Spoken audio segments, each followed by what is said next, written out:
That's very funny.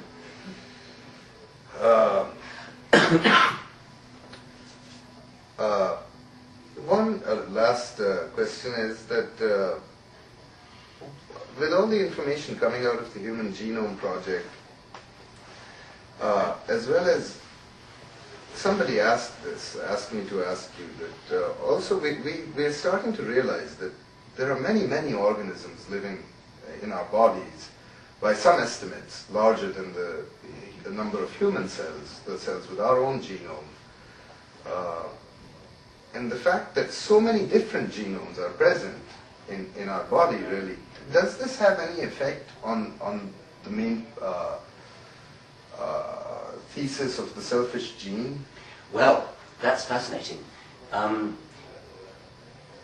My second book, The Extended Phenotype, took seriously the idea that a phenotype, like a body, or parts of a body, could be under the influence of more than one genotype. And whereas conventional Darwinian theory assumes that our limbs and our sense organs, etc., are all built up by our own genes, the extended phenotype takes seriously the view that genes can have phenotypic effects on the world, and those so like a beaver dam or something. Exactly like a beaver dam. A beaver dam, a caddis house. I mean, in the book, I use beaver dams and caddis houses as ways of softening up the reader, so the reader understands that a beaver dam or a caddis house, you know, caddis is a little insect larvae that build houses out of stones or sticks.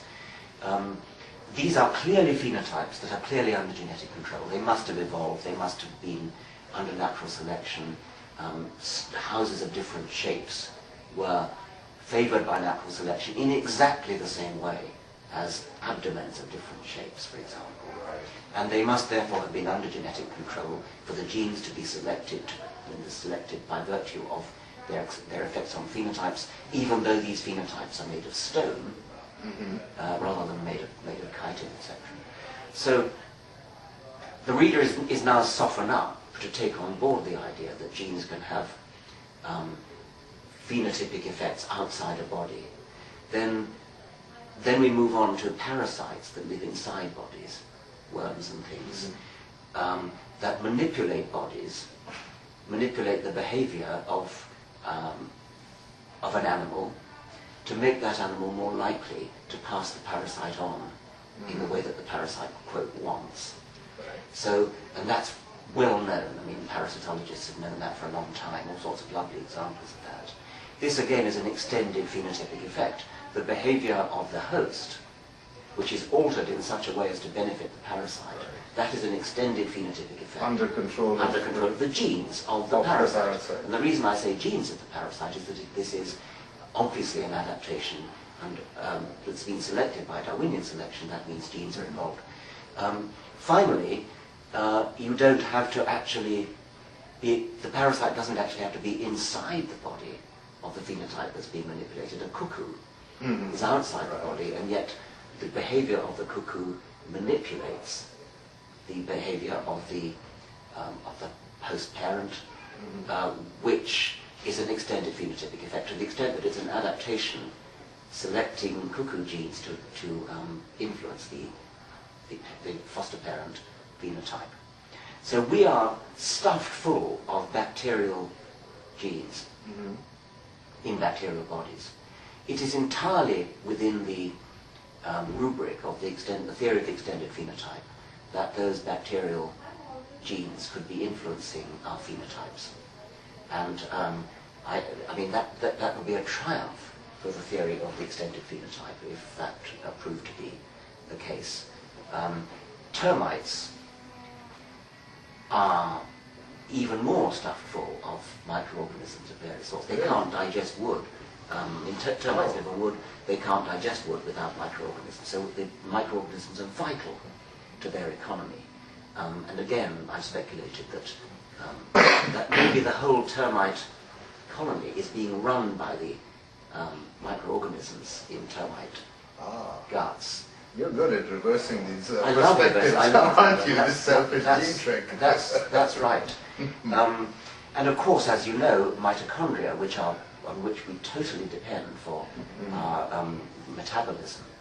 Mitochondria once upon a time were bacteria and have now become so symbiotically cooperative that only very recently was it even recognized that they were originally bacteria. And it's highly plausible that mitochondrial genes might have effects upon metazoan phenotypes, upon our phenotypes. Fascinating. Well, would you like to say a few words about your current projects? Or what are you working on? Well, I'm writing a book which is published as a very, next year's Darwin's Bicentennial, and it's also the 150th anniversary of the Origin of Species. And so every publisher and his dog is trying to bring out a book about Darwin in one way or another. So I was persuaded to do a book about, and I'm doing the evidence for evolution, and I haven't got a title for it yet. A sort of collection of different it's not a collection. It's a proper book on the evidence for evolution. I haven't actually ever done that. My books previously have been, well, as you say, the self-regime and the extended phenotype have been turning upside down ideas on evolution. Mm-hmm. Many of my other books have been not so much presenting evidence as breaking down barriers to the believability. The Blind Watchmaker and Climbing Mount Improbable, for example, are books that sort of take things that people find hard to believe, like they think evolution is a theory of chance, and so we want to break that down, that sort of thing.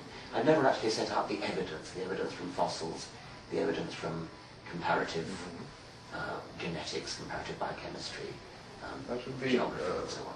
Besides being fascinating, that sounds like a very useful thing to be collected in one. I mean, it's been unused to say especially as a thing to present to people who are, who don't know. Yes, and who are likely to come under the influence of. I mean, it's sort of the other side of what you've done with the God delusion. Yes, that's right. You've shown why this is wrong, and now you say, look, here's what if you look at the evidence, yes. That's what you should believe.